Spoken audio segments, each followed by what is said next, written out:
സ്ത്രീത്വത്തെ അപമാനിച്ച Innocent M P രാജിവെക്കണമെന്ന് പ്രതിപക്ഷ നേതാവ് രമേശ് ചെന്നിത്തല ആവശ്യപ്പെട്ടു. ഇന്നസെന്റിന്റെ വസതിയിലേക്ക് യുവജന സംഘടനകൾ മാർച്ചും സംഘടിപ്പിച്ചു.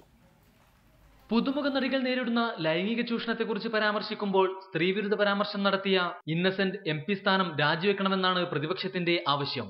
ഇക്കാര്യത്തിൽ മുഖ്യമന്ത്രിയും LDF നേതൃത്വവും നിലപാട് വ്യക്തമാക്കണമെന്നും പ്രതിപക്ഷ നേതാവ് രമേശ് ചെന്നിത്തല പറഞ്ഞു. ഇന്നസെന്റ് വീണ്ടും ഇന്നലെ കേരളീയ സ്ത്രീത്വത്തെ അപമാനിച്ചിരിക്കുന്നു. MP ആയി തുടരാൻ ഇന്നസെന്റിന് അധികാരമില്ല. ഇന്നസെന്റ് MP സ്ഥാനം രാജിവെക്കുകയാണ്.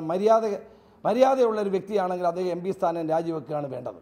MP സ്ഥാനം രാജിവെക്കണമെന്നാവശ്യപ്പെട്ട് ഇന്നസെന്റിന്റെ ഇരിങ്ങാലക്കുടിയിലെ വസതിയിലേക്ക് യുവജന സംഘടനകൾ മാർച്ച് നടത്തി. യൂത്ത് കോൺഗ്രസ് യുവമോർച്ച പ്രവർത്തകരാണ് മാർച്ച് നടത്തിയത്. വീടിന്റെ സമീപത്ത് വെച്ച് പോലീസ് മാർച്ച് തടഞ്ഞു. ഇതിനിടെ ഇന്നസെന്റ് ദിനംപ്രതി സ്ത്രീവിരുദ്ധ പരാമർശം നടത്തുകയാണെന്ന് നടി രഞ്ജിനി ആക്ഷേപിച്ചു.